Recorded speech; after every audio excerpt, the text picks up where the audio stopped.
I've always loved how quiet the world gets during a heavy snow. It's like someone throws a thick blanket over everything. Sound, movement, even time. Most people hate being stuck inside during a storm, but I've always felt the opposite. Snow makes everything feel smaller, contained, safe.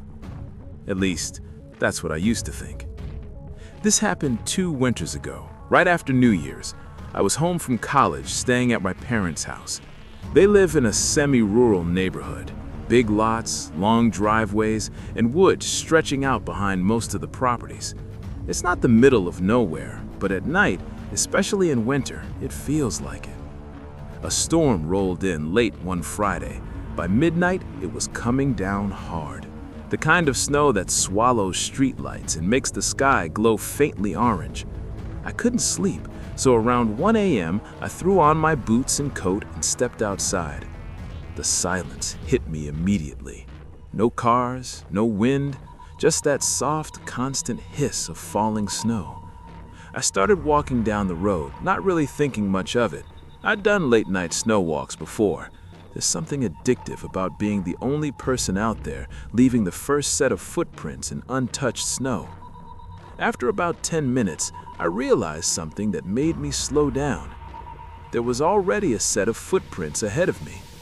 They were right in the middle of the road, heading in the same direction I was.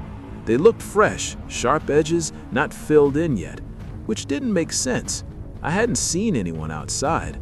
No doors opening, no lights turning on. I told myself someone else probably had the same idea I did. I followed them. They went straight for a while, then veered off toward the wooded area at the end of the street. There's a narrow path there that cuts through the trees and eventually connects to another neighborhood. During the summer, people use it all the time. In the winter, not so much. I hesitated at the tree line. The woods looked darker than usual, the branches heavy with snow. But the footprints continued in, and I don't know why, I just kept following them. The deeper I walked, the quieter it got. My breathing sounded too loud. The crunch of my boots echoed unnaturally between the trees. That's when I noticed something else. There was only one set of prints, not one pair. One. Just a single line of right footprints, as if someone had been hopping on one foot the entire way. I stopped walking. The prints continued forward, evenly spaced, impossibly consistent.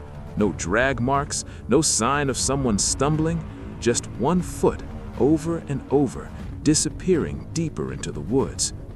My stomach dropped. I should have turned around then, I know that, but instead, I took one more step forward. And that's when I heard it, a soft crunch behind me. I froze. I hadn't heard anyone following me. Slowly, I turned around. There was a new set of footprints in the snow behind me. They started about 10 feet away and led right up to where I was standing. 2 feet, normal stride. I stared at them, trying to make sense of it. The snow was still falling, but not hard enough to hide fresh tracks.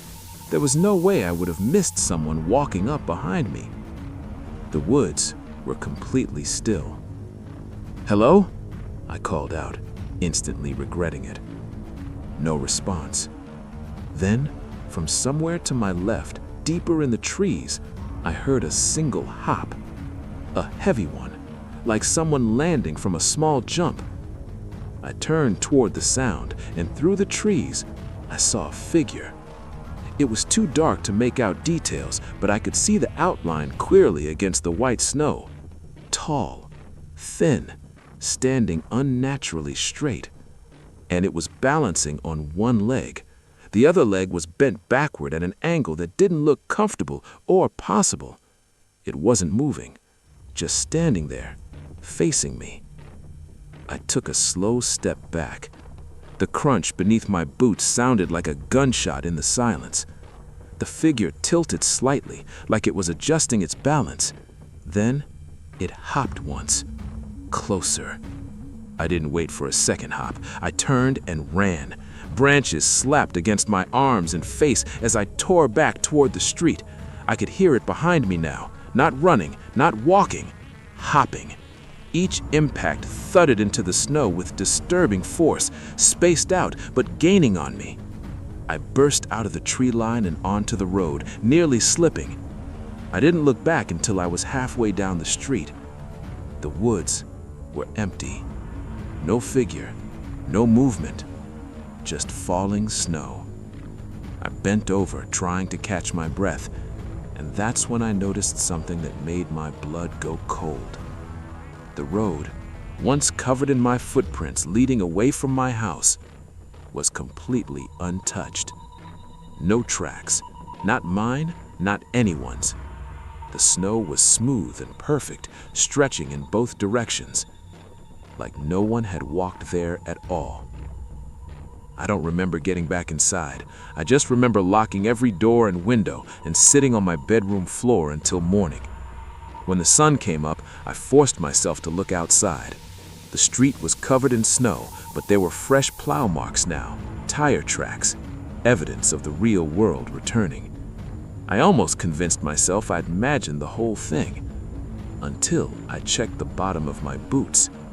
Packed deep in the grooves was snow, mixed with dirt and small pine needles from the woods, and pressed into the sole of my right boot, clear as day, was an imprint of a single, unfamiliar footprint. Only a right foot, overlapping mine.